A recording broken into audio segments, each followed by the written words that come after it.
Hey Sam. Hey, Brad, how's it going? How you feeling? All good? Good, good. How you doing? Yeah, I'm all good. All good. Just what's been happening work-wise? Yeah, I mean, just kind of plugging away. I've been posting about a lot of stuff I've been doing.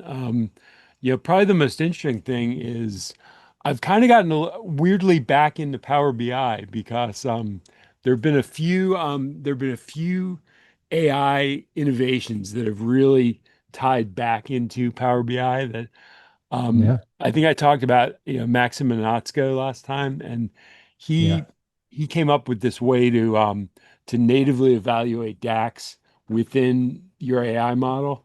And I've just been having a ball with that. I mean, right. you can do amazing stuff with that. And then the other thing is, I don't know if you've been using this for your work, but the agentic loop of testing interfaces using like Puppeteer or Playwright is just amazing. I I mean, only just started, recently started. Yeah.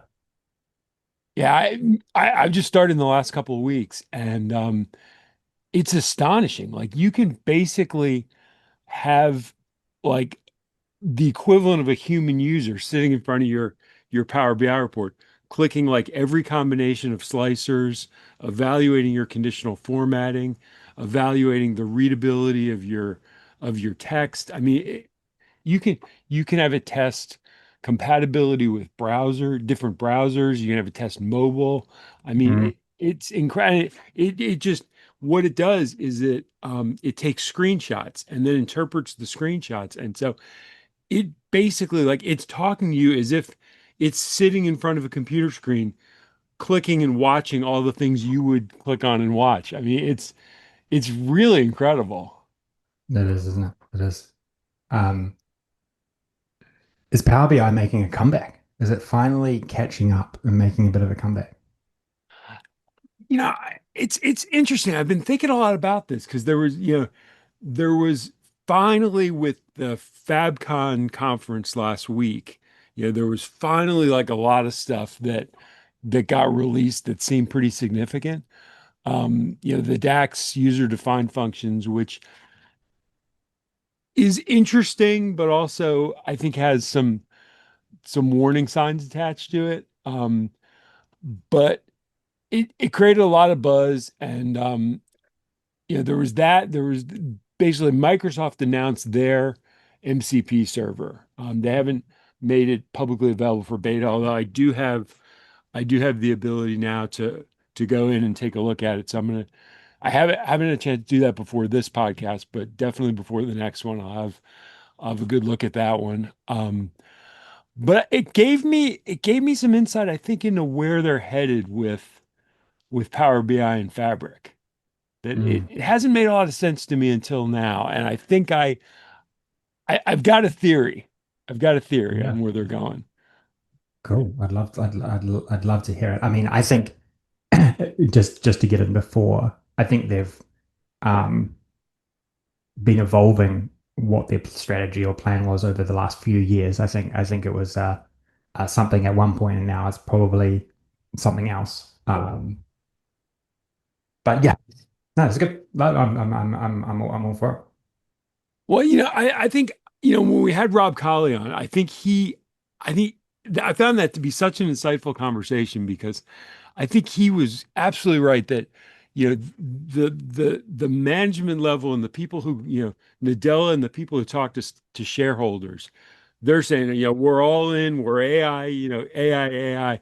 And then it's left to the people at the working level to say, okay, how the hell are we going to do that? And I think they've been figuring it out. And the thing that's not made sense to me is that they they have the connection to the semantic model. And so all the data modeling, the DAX, the data cleaning, like that all works great.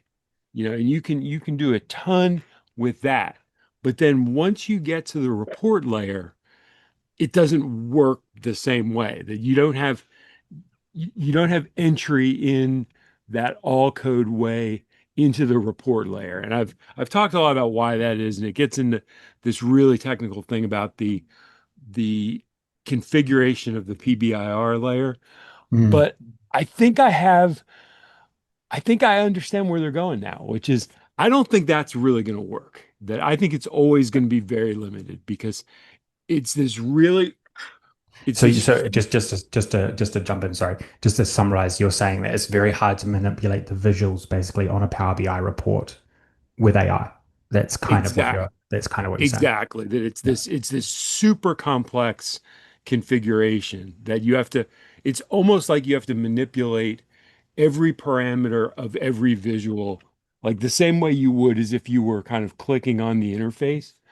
Yeah. And I just don't think that's gonna mesh well. It's just not the way AI works.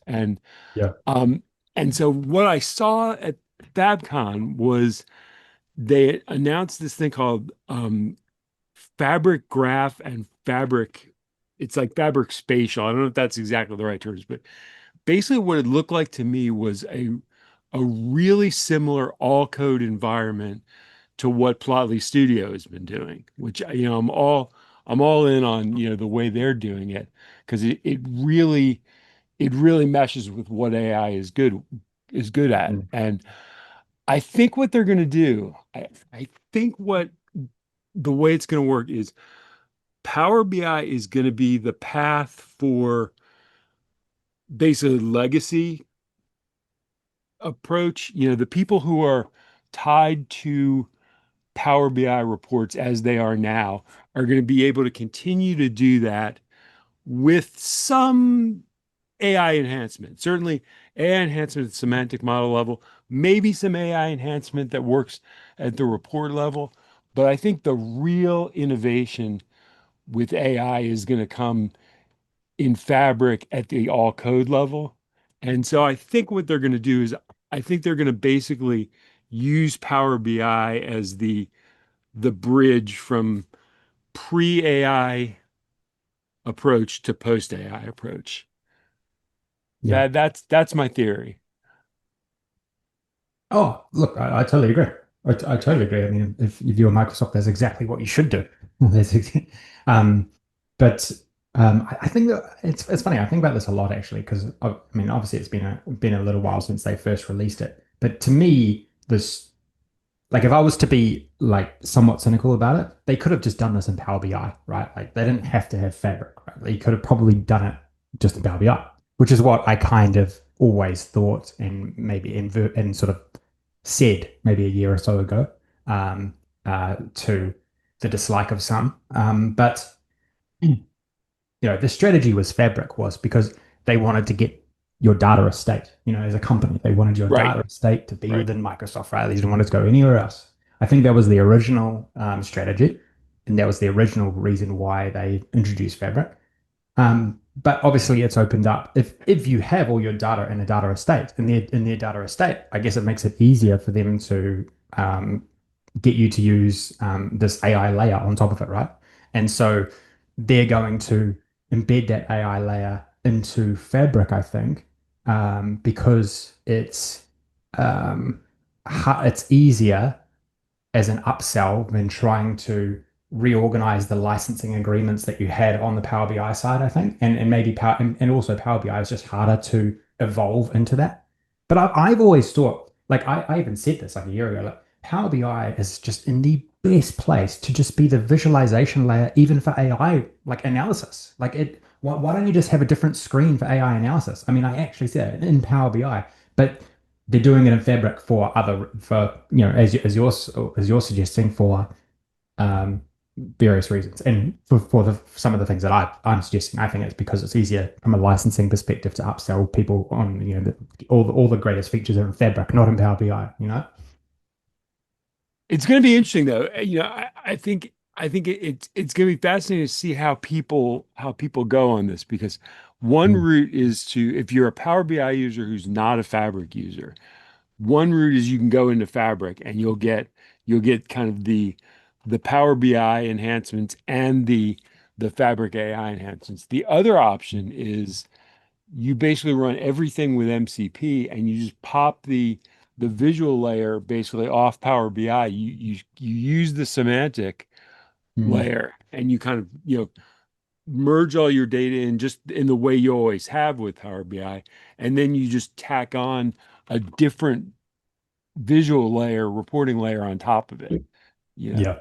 Yeah. and that, whether Plotly Studio or Julius AI or something we haven't even seen yet, I think definitely that is going to be an option for people is to basically say, okay, I'm jumping off the Power BI visual layer, but I'm going to use it as my, as kind of my data home base in the same way that I have. And that's a pretty attractive option in some ways. If you really invested in learning DAX, learning M, learning how to, you know, stitch your data together from multiple sources, that's a pretty cool option too. So, Yeah. it's going to be, I think I think Microsoft's strategy is going to be some version of that. It'll be interesting to see how the Power BI non-Fabric users right now respond to that strategy. Yeah. I'm sort of coming around to the fact that um, they'll eventually get it right with Fabric, and it will win. It will be incredibly successful. Um, they're just too big and they're too smart. Like Microsoft are just so good at bundling stuff to make it like easier for corporates to make the decision to use the next thing and to use the next thing. I mean, they're just absolute masters, absolute masters. And look, it's been 2.5 years, and they're probably only just finally getting it right. Um, so I think a lot of those concerns and um, things that we've sort of felt or brought up over the last few years have been totally valid. But it seems like they're finally, catching up, even though it's going to cost businesses a lot more to actually run their data programs than maybe what it did historically. They'll get it right eventually. I mean, there's so much AI innovation, right? And they're just pumping it all into Fabric. They're not sort of pumping much into Power BI. They haven't for years. Well, it's interesting you say that they'll eventually get it right because it's funny. I saw an article about an interview with Nadella where he was basically saying he has nightmares that they won't get it right, and that he's kind of haunted by Xerox and DEC and IBM and all the people who originally had this huge first mover advantage, um, in the pre-internet era, and then Mm, just didn't get it right, in the PC internet era, and have really kind of been swept off the stage as major players. And it was mm, interesting to read that at the same time that Anthropic was putting out, because right after we did our last discussion, mm. that was when Excel, PowerPoint, Word, and PDF became natively creatable within Claude. I know, so And it's just that incredible. is that is big. I don't know if you played around with that much.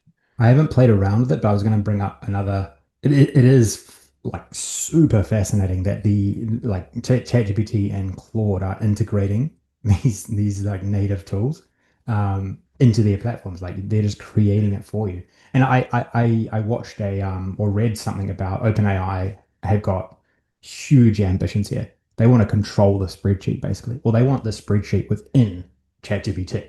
They don't want people to leave ChatGPT to go to a spreadsheet. Um, but I was going to say, I don't know, occasionally when I glance at LinkedIn these days, and I saw a Satya Nadella post, and it seems like recently they released their analysis, the AI analysis tool in Copilot that you can connect to spreadsheets. When I saw it, I thought, Microsoft Copilot's becoming ChatGPT. It's becoming ChatGPT. Copilot Right. is just going to copy ChatGPT. ChatGPT have shown the way, and I think that is a smart strategy. If they just got to copy ChatGPT. Don't try and reinvent the wheel. If you just copy them, and your distribution will make a big difference, right? Obviously, ChatGPT has got massive distribution already, but I think they just have to copy ChatGPT, and a lot of people will use their tool, and they won't lose out. They won't lose out. I'm actually like recently. I mean, I was probably a bit down on Microsoft maybe like a year or so ago, but it's hard to move the super tanker, isn't it? Like it's hard to be innovative. There's not many rewards for being innovative as a massive company like Microsoft, right? Like you're better to be a fast follower in a lot of cases. Um, but I'm starting to think that they're going to win. They're going to win everything. There's no stopping them. There's no stopping them at all. They're just so big. They're so embedded. More and more people I talk to use Copilot. Um, they're finally catching up, to ChatGPT and and there's so much other innovation around it that they can just copy Claude code. They can just copy, they've got just such incredible distribution. Um, and it is kind of ironic because Copilot is just GPT-5. Right. They're basically just going to copy exactly what ChatGPT can do. Well, and the crazy thing is they went to Anthropic and they've been talking about agreements with Anthropic to use the native basically, Word app, not Word, Office applications, within Claude. And so, Mm. it's kind of clear that, OpenAI has aspirations to be independent of them, but needs them for compute. Yeah. Microsoft doesn't want to put all their eggs in the same basket with OpenAI. And so, they're going out and exploring, other options. And it kind of, I was joking with somebody that it's like they just seem like a married couple that hates each other. Yeah. Um, Yeah. Well, they both need each other, don't they? They both they do, they do. they both need each other. But they both have leverage. They both like OpenAI has leverage on Microsoft. Microsoft is it is truly fascinating. But look, if you assess those decisions, they're all quality decisions by Microsoft, right? Like you've got, I don't know if it's 50% or whatever percent, you've got a huge percentage of the fastest growing company ever. Um, you can just lay out their innovations into your products. Yes, you don't have your own model, but there's other model providers that you can go to and you can get supply from there. And at the same time, you're clipping the ticket on every single query that people are making in these tools because they're hitting your servers. Like it's so fascinating. It's so fascinating. I mean, I don't know what Satya Nadella has to worry about. He's honestly, they are in such a good position. I think we said this months ago. You know how when AI first came out, everyone thought AI is going to be so disruptive. It's going to disrupt Google. It's going to disrupt all these other tools. It's not disrupting anyone. They're all just getting bigger. I mean, Google hit record highs the other day in terms of their stock price. So like, it's basically not disrupting anyone or anything. It's just more tech, big tech. It just continues to crush it. Um, yeah, it's a very fascinating dynamic. Did you see one of the things that was fascinating we talked about last time was that Google is now number one on the App Store, and it's because of Nano Yes. Banana. Yeah, yeah. I heard that somewhere. I heard that. Yeah, yeah. Image, well, a lot of I don't think they can predict a lot of these things. They know they have good tech, but they can't predict that the image generation is going to be what sends your app to the moon. Like you like I Right. don't think they like a lot of the stuff is they're just like throwing stuff out there and seeing what sticks, seeing what goes viral. Like a lot of it is what goes viral at the moment, Images and nano banana just go viral. So everyone gets the app because of that, Claude code goes viral because it's incredibly good at coding, enables you to create agents, that type of stuff. So, like, Anthropic didn't think that Claude code was going to be as good as big as it was. Oh no, I don't think so. I don't think they had any idea. Yeah, so much And of it, now, so much of it is just like product market fit, like right timing, especially in the tech world. I mean, it's really interesting, talking to my some of my friends who are, software developers about, just how much of their time they now spend just entirely in Claude Code. And some of Yeah, them, some of them have also been sampling the OpenAI codex and really liking that too. yeah. Um, I don't know if you've played around with that. I haven't played with that. I've been, just kind of leveraging what I know on Claude Code. Well, it's so fascinating now. Like Codex is quite new, right? Like, it sort of came out like a week or so ago. I've used it like very, very minimally. I did use it in the ChatGPT app when it was first up, but now I think it's much better. But it's so fascinating. I am now using everything in cursor, the IDE cursor, and in my cursor terminal, I have codecs in one column. I have multiple Claude code tabs in another column. Then I have multiple cursor agents in another column. I literally have like 9 agents laid out in front of me. And then I just, you know how I used to do that with Claude Code, but now I just like have all of these different agents using different models. And then I'm just like thinking about, okay, I want to do this feature. Boom, I go and do it. I want to do this feature, go, boom, go and do that. How do they And work? How do they work with each other? um, they're definitely different. They definitely spin out different things, and it's hard to know why because in Claude Code you can create these things called agents, right? And so the agents are specifically trained on something like this. It's orchestrating a bunch of digital workers basically. You're trying to figure out how to best use them. It's really fascinating stuff. Like, yeah. Um, and sometimes I'll get one model to do something, I'll get the other one to check it. I'll get like I've been I was gonna talk to you about this. I mean, I live in these like AI coding tools at the moment, just absolutely live in them. And that's basically my work day these days, is I live in them like 8 hours a day when I'm when I'm at my computer. And uh, I have been learning so much in the last like 10 days, 7 to 10 days. It's really shown me a few things. One is I just love learning. I just absolutely love learning. I I it is what gets me up in the morning. It is what keeps me sitting at my desk. And so whenever I forget that and I get dragged into, becoming sort of static in terms of my learning, I suffer. I really, the motivation drops. But man, I have been putting in the hours. So what's happened is that some of our apps are maturing quite a lot. They're becoming quite complex, and they started with me vibe coding. My developers have picked them up. We've made them a lot better. We've done a lot of optimization. The models have got better over the last few months. So a lot of these apps that we're developing, right, they're getting quite um, complex, particularly Help Genie, Content Lead, and a couple of other things.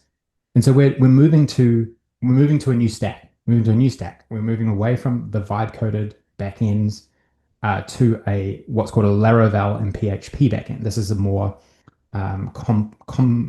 comprehensive way to manage a more complex app. Maybe you want to add a mobile app. Maybe you want to connect a Chrome extension or something, and you can do it in a lot more scalable way in this new sort of framework. I have absolutely immersed myself in learning over the last like 7 to 10 days in this thing. I talk to AIs about it. I sit on ChatGPT about it. I'm in Claude Code, reviewing code and understanding code.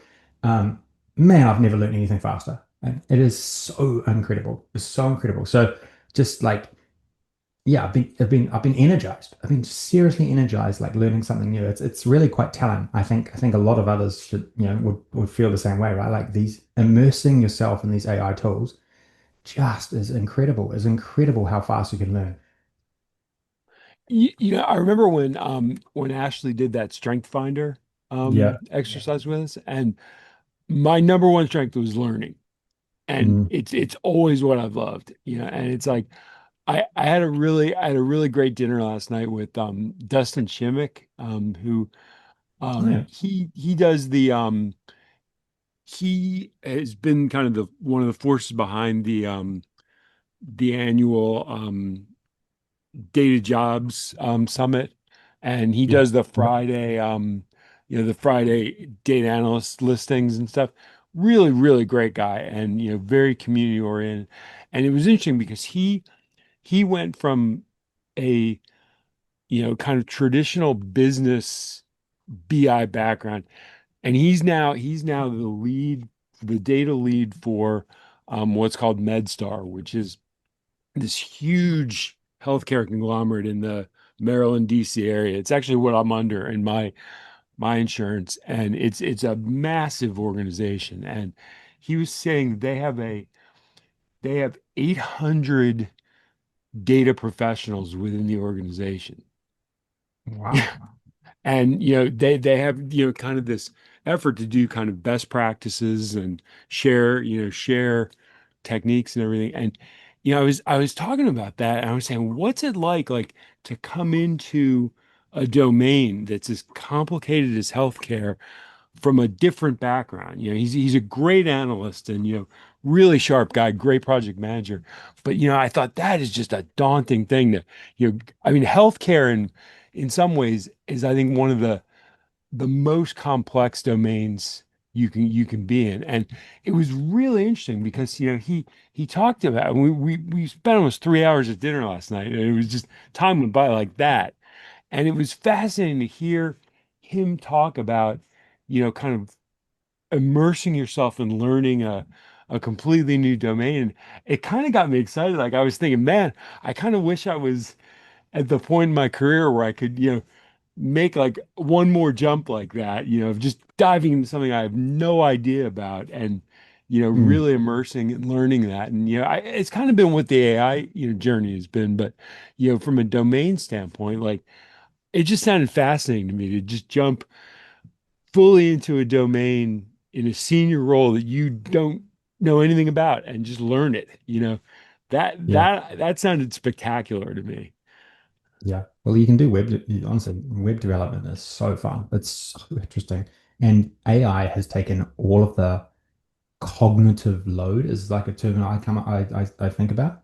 It's taken a lot of the cognitive load. It's like away because it just like writes the code and you're just like coming up with ideas. Yeah, It's just a far more enjoyable experience now.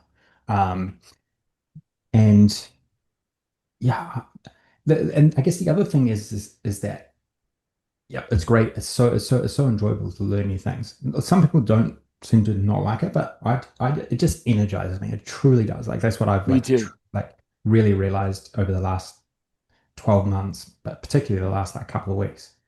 Um, but AI just helps you so much. Like uh, even just ChatGPT. I sat in ChatGPT for 2 hours the other day, just asking question after question. And then if I didn't understand it, I'd say, okay, hey, I'm not that smart. Can you please just dumb that down for me? Can you give me a mental model? Can you give me like I was just like asking one after the next, just getting because I'm like probably like a lot of people. I'm very visual. I'm very like I need a mental model of something. If I'm trying to Me learn too. something, the best way to learn it is just like to try and get like a really good overview of the architecture and how all these different parts fit in together. Because Laravel and PHP is quite complex. Like it's very complex actually. Well, I think it's easier than without Laravel, but the framework. But there's a lot to it. There's a lot of way. Like there's a new way of thinking about designing something. And holy moly, I've learned so much in the last like week. It's incredible. Absolutely incredible. I was even, on my Help Genie app, I created a tutor for Laravel and PHP, and I've been talking to that in the car, been talking to that while I've been walking the dog. Like total immersion, total immersion. Like, can you imagine? Like, you couldn't even do that 2.5 years ago or 3 years ago. There's just no such thing. I mean, you just like buy a book and you would read it and you'd practice. And so, like, in the past week, I've just immersed myself. I've done a few like projects, like in the background, like totally guided by ChatGPT or Claude Code or whatever. I've built agents within Claude Code. Like I've got about 20 different agents that are all working on a specific thing in the app and helping me on a specific thing. And even just that, thinking like agents actually helps too, in that domain as well. So it's been a really fascinating week or two for me. Yeah, it's funny. I was just reading, somebody had posted this thing about how, like, they felt that AI was kind of making their brain weaker. And I was like, wow, that is the worst take. Like, if that's happening, then I feel like you're not using it right, because You're not what I extending find, yourself. I think like if you're just doing what you always did and you're just like offloading it to ChatGPT, then yeah, I mean you're not using your the co like this is you can truly offload your cognitive load to an AI, right? yes. But if you're learning And something new, well, then that's like giving you a lot of other things to like fit in your brain and stuff. that's exactly right. That basically, if I know how to do something, I'm offloading that to AI. Yeah. I don't write M code anymore. I don't write DAX anymore. It's like that's offloaded. And so Yeah. now, like, one of the things I've been really diving into is MCP security, and Mm. really trying to understand like what's the difference between running MCP containerized versus on a virtual machine. And this is not anything I've ever studied or have a background in. And just like you, it's like I'm just getting the AI to teach me and build me a mermaid diagram that shows me the difference between these two options. Explain to me. I throw it into LM Studio. I'll throw a bunch of articles into LM Studio and say, okay, create me a 15-minute podcast I can listen to in the car, Mm. while we're traveling, Yeah. that'll explain this to me. And it's remarkable what you can learn using these tools. Yeah. And you know what else has changed, I think, and this is we alluded to this like last week, after the last time we chatted, but I think GPT-5 is way better. Like I think it's way better than it explains things really well. And it's just a step above what 4.0 used to be. Oh, Since unquestionably. Yeah, and I actually was like, as I was using it, I was like, wow, this is so good. This is so good. It was like, it was totally crafting. It was kind of like getting where I was at, and then where I wanted, how I wanted to be explained. It just felt like it just like automatically knew it, right? And then it was just like constantly explained to me in ways that really clicked. It was just such a good experience. Whereas historically, if you're using 4.0, you'd just get bullet points or you'd just get like structured output, but it kind of just adjusted for how I wanted to learn very, very quickly, like as I was sort of working through it. Um, and you just extrapolate that out and you think, okay, this is what I'm experiencing. Think about what's happening to the hundreds of millions of people who are using this tool. Like that is incredible. Just think about what that means for humanity if everyone can offload some of that cognitive load, like what you can learn. Like there's just this massive acceleration coming out. There's this massive acceleration in learning and doing, and there's just going to be so many flow-on effects. It's just so fascinating. So fascinating to be living in a time where that transition is sort of happening. It's going to become very normal, like soon, isn't it? I just don't feel anything is out of reach in terms of learning. I really don't. Oh, Like I honestly don't, you know? I feel exactly the same way. I feel like with sufficient time, I learn to do anything.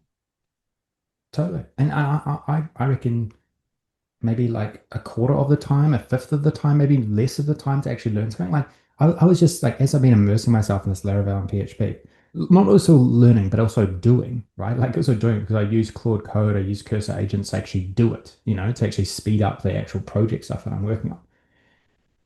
I mean, it's honestly like 10 times quicker. Like compared to if I had to write out all the code, buy a book, study a book, go to blogs.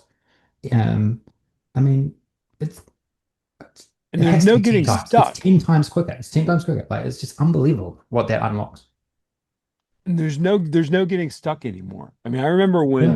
when, before this, that there were times when like, when I was learning Power BI where I would just hit a wall and I would have to Mm. post something on a forum and wait for Mm. somebody to Yeah. respond before I could move forward because it's like I'm totally stuck on this.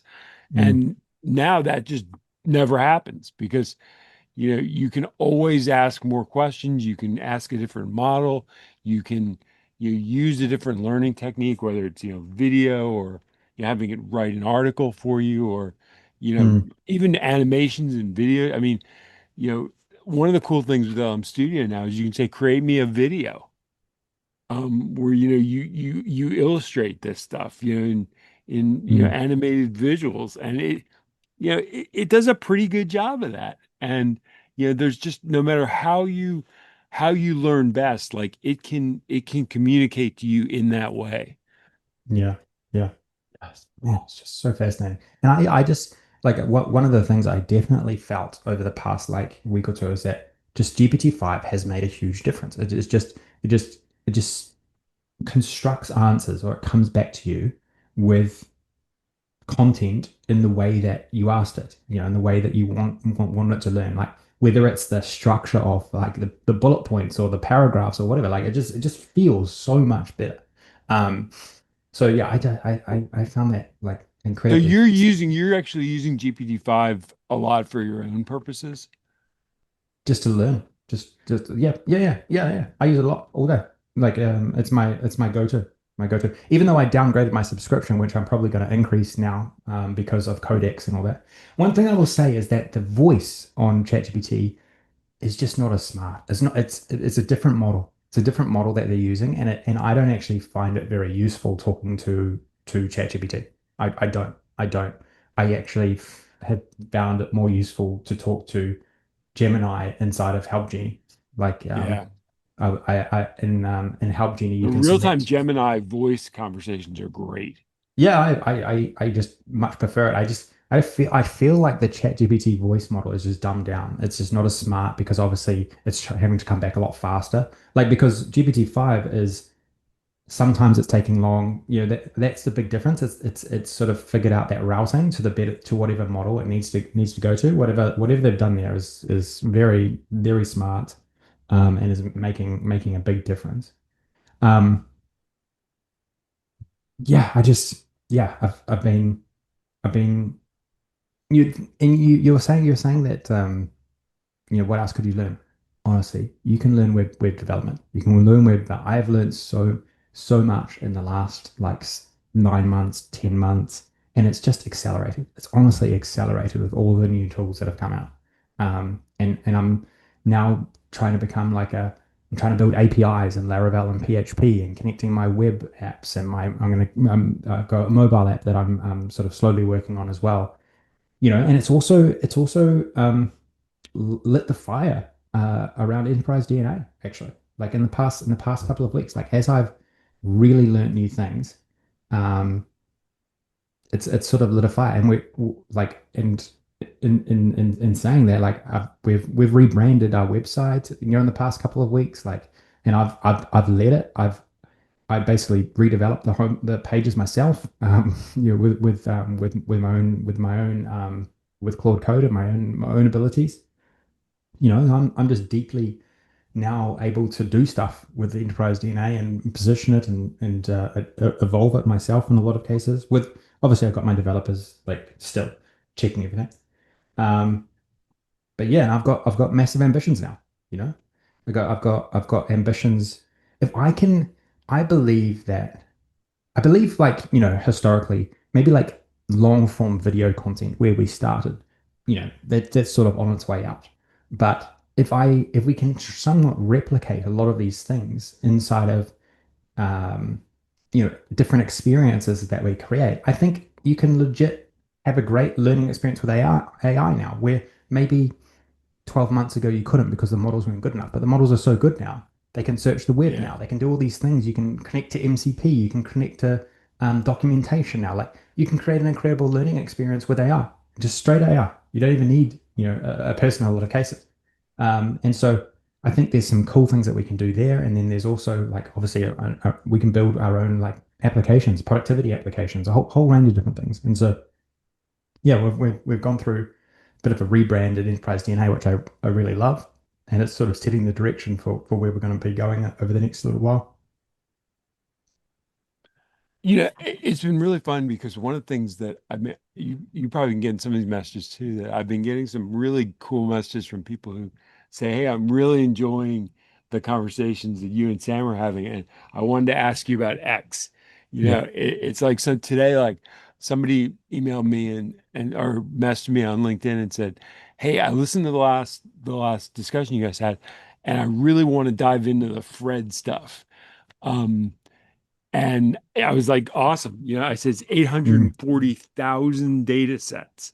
I mean, right. you've got literally like at your fingertips the data's cleaned, it's cataloged, it's easily searchable, and like you can just send an AI out to Fred, and there's an MCP server and there's a R package. And I said, you don't even need that.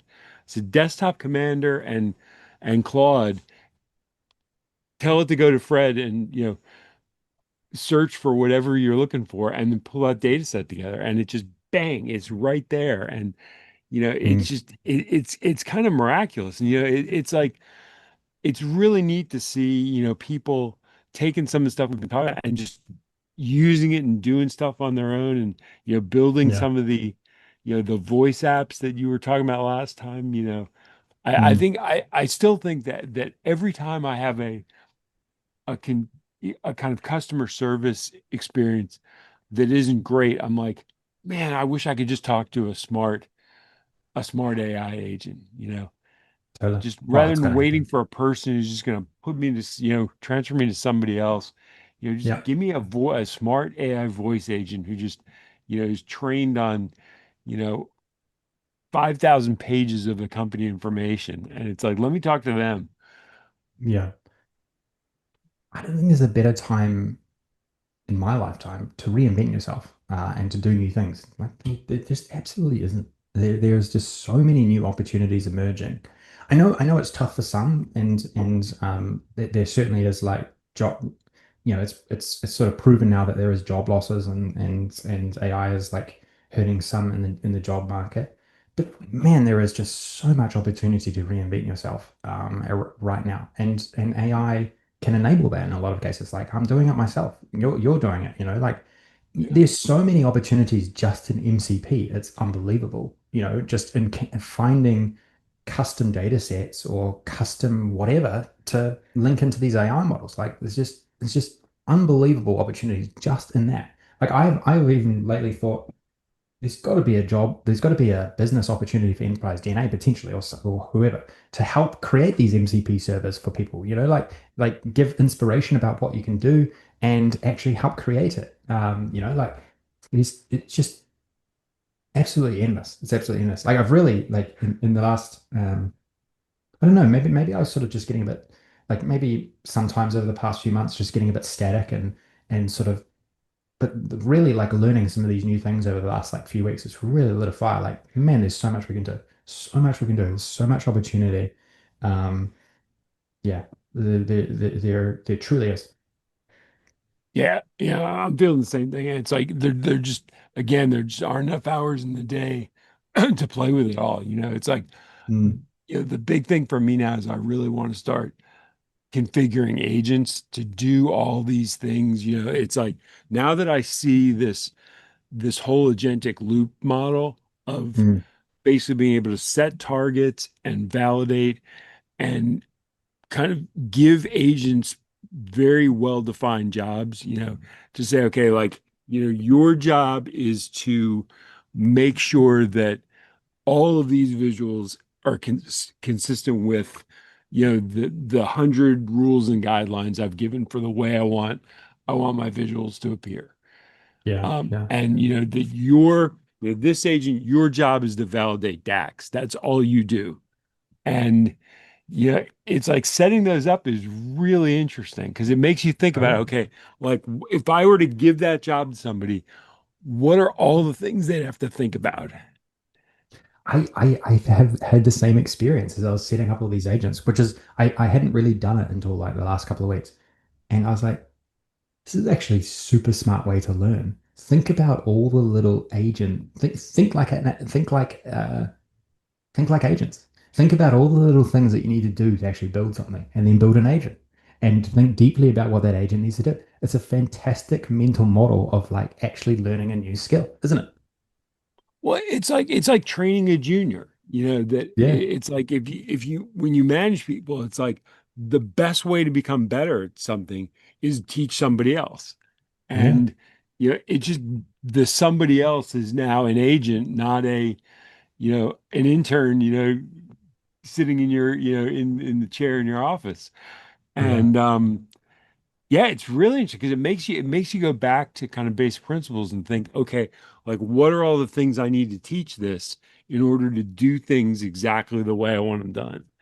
Yeah. Yeah. And kind of going back to that foundational knowledge and best practice is a great experience, and I think it makes you better at your role. The really interesting thing, did you listen to Nate Jones this morning on basically the power, everything is now a power function?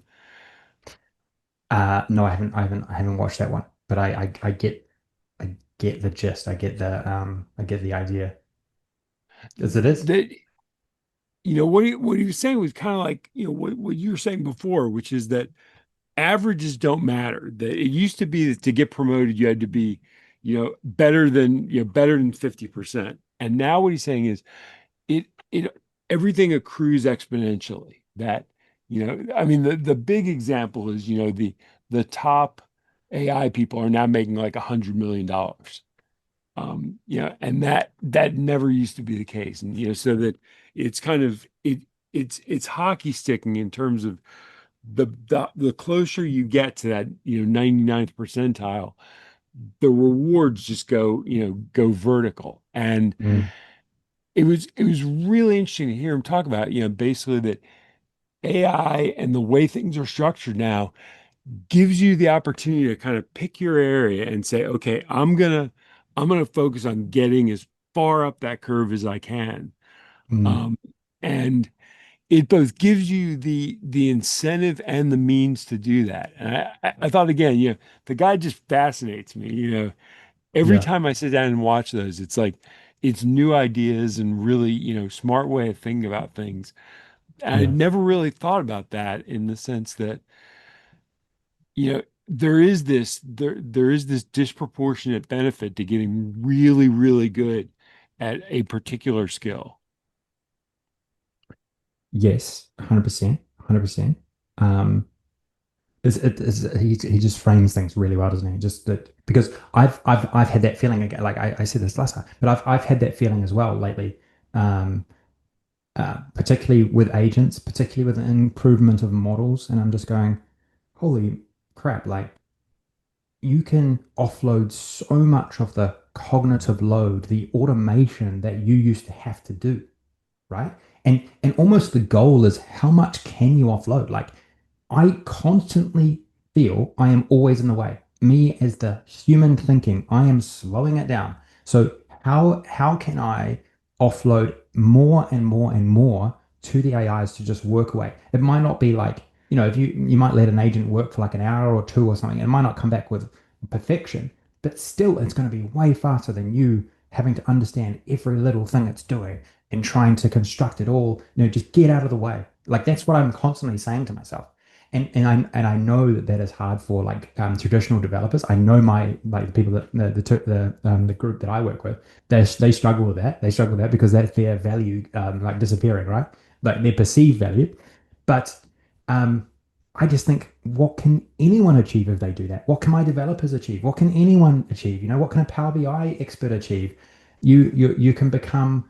I mean, this has been the case since AI arrived, but it's just accelerating. It is absolutely accelerating, because you can automate more with like developing these the emergence of agents, and the models are just generally better, right? They're just generally better. They're getting more right more often. Um, I know I felt exactly the same way. I just didn't have a name for it like that. It's just this complete acceleration, and it's a cognitive revolution, isn't it? Like you just want to offload so much of that cognitive load just to the machine, and then you want to just think high level orchestration. How can I get to where I want to go by understanding the orchestration layer? It's wild. It's totally wild. I remember we used to talk about the fact that you had to reconcile yourself that you couldn't learn everything and that you Mm, had to you had to specialize, and basically what you had to do is offload the things you didn't know. mm, Like, there was a point in which I remember talking to you about that I did not have time to learn data engineering. I didn't really have an interest. And so I kind mm, of said, okay, I'm a data analyst.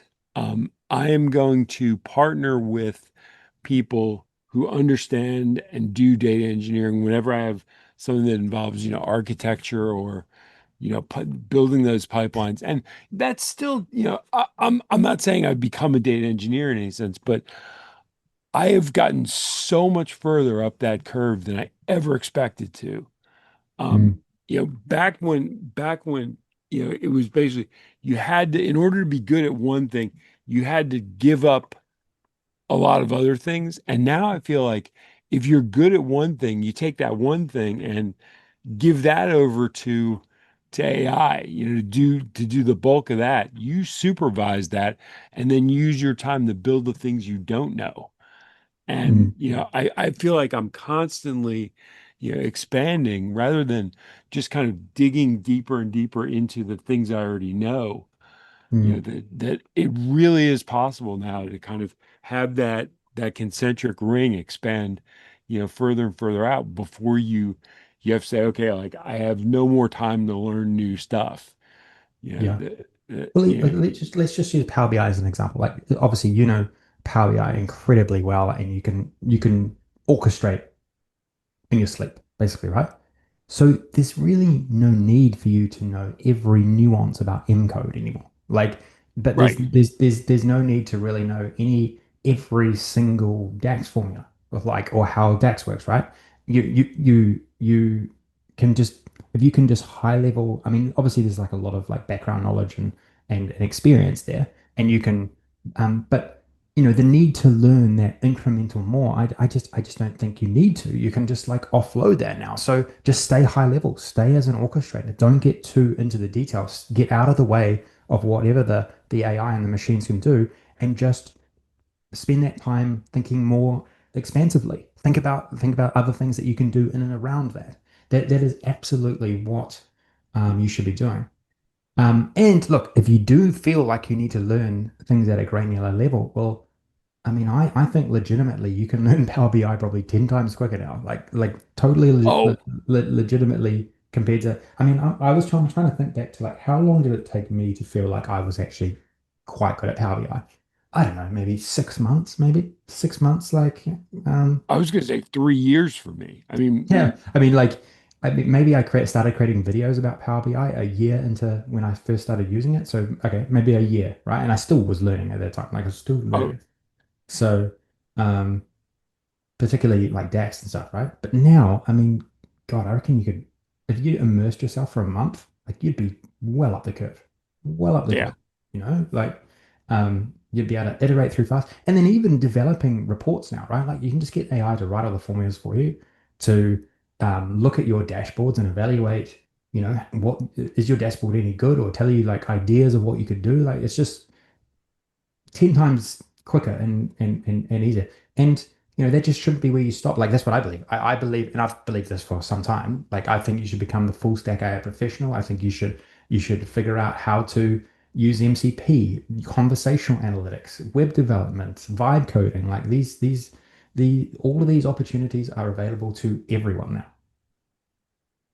You know, I was having a talk with somebody a couple of days ago, and it's like they were like, "How much do I need to know?" And I'm like, "Here's what I think you need to know is you need to know enough to prompt something well and get what you want out of it, and Hmm. you need to know enough to validate the outputs. That's it. If you can pass those two thresholds, you know enough, which is basically like saying you know enough to supervise an expert who can do all the nuts and bolts stuff. That Yeah. you can guide them in what they're supposed to be doing, and you can evaluate their work when they do it. If you can Yeah. do that, you know enough. And the AI models can really take, it's kind of like you have to be at the ends of the beginning of the process and the end of the process, and just give over the middle to the model, and, Yeah. and the model equipped with, agents and MCP tools. Yeah. The the other way to think about, I'm trying to think about opportunities, is how can you increase that acceleration? So there's an acceleration happening. There's the power law, like of everything. How can you increase that? How can you enhance that acceleration for maybe a niche or for individuals or businesses? How can you empower that acceleration? That's kind of like where the opportunities are, right? Or where you've got to be, I think. It's not always easy to come up with ideas, but that's kind of like how you got to be thinking is that okay, everything is accelerating. People are learning faster, people are doing faster, so there's an acceleration there. So like how can you enhance that acceleration? um, Yeah, it's fascinating. It's just It is. nothing else to say about it other than it's just like totally and utterly fascinating. Yeah, and I'm just loving being in the mix of that acceleration. I don't know about you, but I'm loving. Uh, in no way a doomer on any of this AI stuff. Like it's all. Well, I guess the other thing I was going to say is that I truly think AI is opening up more jobs. Like I truly do. Look, it is detracting from some. But if you're using AI, it is opening up so many opportunities. It's unbelievable. If you're not using AI, yes, it is disrupting you. But if you're using AI, like I just take I was just thinking about the vibe coding market, and I've also created an offering within that within Enterprise DNA now. This offering called sort of Omni, which is like our development arm, where we've got a couple of customers now, and we've got another like big customer potentially coming on board. Um, but there is so many opportunities. Everyone's been dabbling in vibe coding, right? Everyone's been dabbling in it. There is so many niche apps now of people with ideas in certain domains that have got to a point where they need someone to come in and take it that next step further. They need to take it. There's just so many new apps that were never possible before because they didn't have the AI modalities plugged into them, like vision and voice and all this kind of stuff. Like there's just so many niche opportunities now than there has ever been before around the sort of software and digital space. And it's just proving like that view is just proving out to be true. Like I'm coming across people within certain sectors of the economy. They have like a really like one of my friends who I'm about to start working with. He works in the farming area, and he had an idea for an app that had vision capabilities so that you could get insights around the farm and you could relay those on to buyers and sort of create sort of a marketplace online around that. That was never possible before. It was so expensive to do that. It's now like a third or a quarter cheaper to actually execute on something like that with all of the different web, mobile, whatever things that you need around that. It's just so many things combined there to accelerate new innovations in that area, and that's happening everywhere, absolutely everywhere. Um, so that's for those who are willing to leverage these latest tools and the latest models and stuff. There is so much opening up. In my Oh, opinion. totally agree. And but the thing I'm still the the thing I'm still wrestling with is, and when you said it's opening up more opportunities, which is I think people coming into the market, like I think for folks like you and I, it has Yeah, just opened up a world of new opportunities. yeah, But I think for people coming in initially mm, where they don't know more than the models do at this point, I think that's a hard road, and kind of mm, developing that niche quickly where you can go into an employer and say, "Hey, this is something I know well." And even yeah, though I'm not particularly experienced, I can make this thing work for you. Um, mm, yeah, to me, it's like that's the path you've got to take. That I think the traditional path of just, I'm smart and I'll learn fast. You know, yeah, it's a hard case to make now because I think when you've got AI models that are so intelligent and hooked up with tools that can do so much, yeah, um, you've got to bring something unique to the table. And I think it's hard when you're starting to. It's kind of you have to know what you don't know, yeah, and you basically have to say, okay, where are the gaps and where are the holes that I can fill, either by kind of leveraging domain knowledge I got in school or through, other work experience, or by just saying, hey, here's something I'm interested in. And for the next 6 months, I'm going to just dive so deep into this that by the end of it, I will be better at this particular skill. Though you'll be kind of up the power function on that one thing and be yeah, able to leverage that in a way that you can go to, a prospective employer and say, I can benefit you more than just you using ChatGPT on this particular issue.